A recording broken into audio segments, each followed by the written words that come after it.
Hello everyone, I hope you all are doing well. Every year, thousands of students only from Pakistan, they apply for the scholarship to continue their higher studies without putting the pressure on their family budget.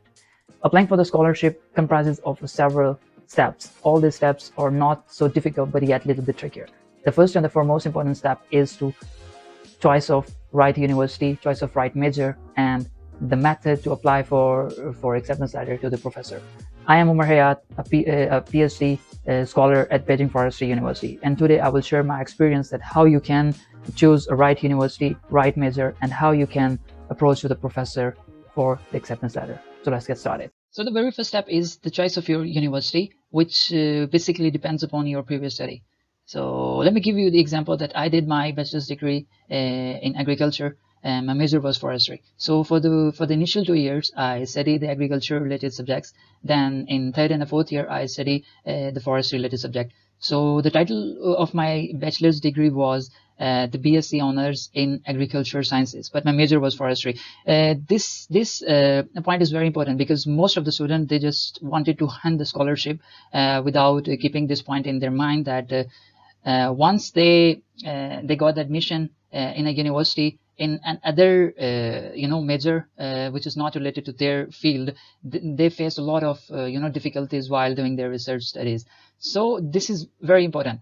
The choice of university means like once I completed my bachelor's degree, I wish to pursue my higher education, and I wanted to continue my higher education in field of forestry. So it was important that I choose a university which is related to agriculture sciences, and more than that, it provided me a degree in forest sciences. So once you choose your university wisely, it is not difficult. You simply Google if you are interested in studying in China, then you simply go to the Google, search like forestry related universities in China, and it will give you the list of all the universities who entertain the courses of forest or forest sciences. So once you choose the university, then you simply go and look for the major, because the choice of major is very important. Like my major in bachelor's was forestry, so my first preference was go for the forestry degree. So the choice of major, it depends upon your personal interests, that what are your personal interests in for me, I was very fond of insects. So forest entomology was kind of a major, kind of a subject who really attract my attraction all the time. So then your research direction, because once you got admission in masters, the master is completely different from the bachelor's. In bachelor's, you have to take a lot of courses and a lot of classes to cope up your I have to say your GPA and your credit hours, to complete your credit hours. But in masters, you need little credit hour compared to the bachelor's, and then you have to write the comprehensive thesis. Beside that, you need to publish papers. So the workload in masters is a lot. So your research direction, which directly depend upon your choice of major and your personal interest, these are the things which you should consider while choosing your major. So, and the last thing in choice of major is your future direction, because once you complete your master's, then you definitely go for the PhD, because more than 80% of students who have done their master's degree go for the PhD degree. So once you complete your master's degree, you definitely go for the PhD degree. So the future direction, your research direction, and your personal interest are the key figures or the key facts which depends upon your choice of major. So the first thing is the choice of university. Within a university, you have to be very precise to choose your major, and these are the three things. On these basis, you choose your major. So once you complete the first step, the second step is search for the list of the professors. This step can easily be done using a Google search engine. You simply go to the Google search engine, write there your desired subject related university. Like if take an example of the forestry related universities, so you just need to write there forest related universities in China. It will give you all the list of the universities who can offer you the forest related degrees or forest related majors. So then what you need to do is to target your major of interest, which is major you are interested to apply for your master's degree or for your PhD degree. So the second thing is then you need to look for the profiles of the professors, because the professor interest and research directions should be in line with your interest and your research directions. Then the third most important thing is what you shortlist 3 to 5 professors. You cannot at a time shortlist or email all the professors. So just shortlist 3 to 5 professors whose research interests and directions are in line with your research interests and directions.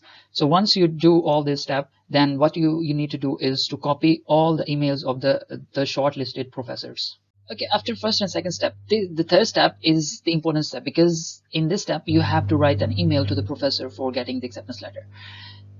This is the important step because in which you are directly using your words you are directly approaching to the professor for getting the acceptance letter. And in this step, you need to choose very precise and accurate words while writing an email to the professor for requesting for the acceptance letter. So let me tell you, if you follow the steps which I'm going to tell you, if you follow these steps one after the other, it will increase the chances of getting the acceptance letter from the professor, from the relevant professor, increase your chances up to 70 to 80%. I will not lie that if you follow this step, you will definitely get the acceptance letter, but definitely the chances of getting the acceptance letter will increase up to 70 to 80%. So hope for the best, and just follow the steps which I'm going to tell you. So the first thing is the subject of your email. Subject of your email should be like it must be appealing and attractive, like you are requesting for joining your research group or your research lab or application for getting the acceptance letter, something like that, which is very appealing and attractive. The second thing is the body of the email. So the body of email comprises of the 3 main sections. The first is the self-introduction, in which you introduce yourself, like your name, your nationality, your hobbies, and something like that. And then your research interest. Research interest means if you have any sort of publication, then you can mention there whether you publish that paper as a first author or the co-author whatsoever. Just mention it. If you did some kind of internship, then mention that in that section. Then in the end, the third, which is the most important thing, that what interests you to join my lab, like why you need to get the attention of the professor, the relevant supervisor or the professor, that why you are willing to join his lab. So if you recall the second phase, in the second step, I tell you that your interest and the professor you are going to apply for the acceptance letter should be in line. So here you can mention that my interest and your interest are in line with each other, so that's why I think I can be very fruitful candidate for your lab, as I'm willing to join your lab, and I wanted to help, I wanted to collaborate, or I wanted to contribute my part in your ongoing researches, so something like that. Then attach your CV. I will make another video related to the CV, how you can prepare a very brief but very appealing CV which attract the attention of the readers. So I will make another video. So after this, you simply send the email, but keep in mind that your word count should not be more than 200 words, because you see that these professors or the supervisors, they don't have enough time to read your big emails. So try to write as brief as possible so that professor can read your email easily and within no time, and just go directly to your CV. So I will tell you in detail about how you can write the CV and how you can prepare the resume for all this purpose. I hope you liked today's video. If you have any question related to this video, then just write your question down in a comment section. And if you like this video, just give it a thumbs up, share it with your fellows so that they can get some benefit from this video. And if you don't mind, then just subscribe my channel. I will see you in the next video. Until then, see you. Bye bye. Peace out.